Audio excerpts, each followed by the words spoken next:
आज दो लोगों के बीच की कन्वर्सेशन लिखी है। दो दोस्त हैं जिनमें एक बहुत उदास, मायूस, उजड़ा, वीरान और दूसरा उसका फिक्रमंद। लिखा है कि ऐसा भी क्या हुआ कि सिवाय एक के तुम्हें चेहरा कोई भी हसीन लगता नहीं। ऐसा भी क्या हुआ कि सिवाय एक के तुम्हें चेहरा कोई भी हसीन लगता नहीं। खलवत में रहने लगे हो, क्यों दिल तुम्हारा इस दुनिया में अब लगता नहीं। ऐसा भी क्या हुआ कि सिवाय एक के तुम्हें चेहरा कोई भी हसीन लगता नहीं। खलवत में रहने लगे हो, क्यों दिल तुम्हारा इस दुनिया में अब लगता नहीं। पिछले बरस जब मिले तब लगता था जैसे सरदार हो तुम महफिलों के। पिछले बरस जब मिले तब लगता था जैसे सरदार हो तुम महफिलों के। तुम वही हो क्या दिल, देखकर हुलिया तुम्हारा तो हमें लगता नहीं। फिर एक रिप्लाई दूसरे का कि हाँ हूं मैं वही, मगर मुझको अपने हाल पर जरा भी रहम नहीं।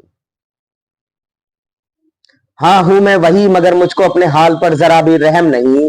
क्यों करूं मैं अब मेहरबानी खुद पर, जब जीना सजा है और जीने की बची कोई वजह नहीं। अब ये दूसरे दोस्त का रिप्लाई कि एक ही शख्स के सहारे उम्रें गुजारना तो कमाल है। एक ही शख्स के सहारे उम्रें गुजारना तो कमाल है। किसी एक से बिछड़ने पर उजाड़ दिया जाए गुलशन, ये तो मियां खराब अमाल है। ये तो मियां खराब अमाल है।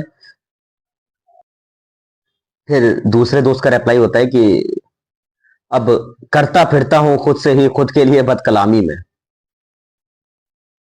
अब करता फिरता हूं खुद से ही खुद के लिए बदकलामी में। मुझको ना सिखाओ अब क्या उरूज और क्या जवाल है। ये फिक्रमंद दोस्त का रिप्लाई फिर कि अजीब है मियां बात समझते ही नहीं। अजीब है मियां बात समझते ही नहीं। चल ये बता कोई छोड़ कर गया है या खुद ही कर बैठा है। कर बैठा तो रिश्ता कोई खराब है। ये उदास दोस्त का रिप्लाई फिर के तुमको इससे क्या, मेरी जिंदगी है जियो या मरूं। तुमको इससे क्या, मेरी जिंदगी है जियो या मरूं। जाने वाला तो चला गया, अब जो है वो तो बस मलाल है। बताऊं तुमको अपनी इस हाल का सबब। बताऊं तुमको अपने इस हाल का सबब। जमाने में लुटाई उसने मोहब्बत, जिसकी एक झलक का मुझे रहता सवाल है।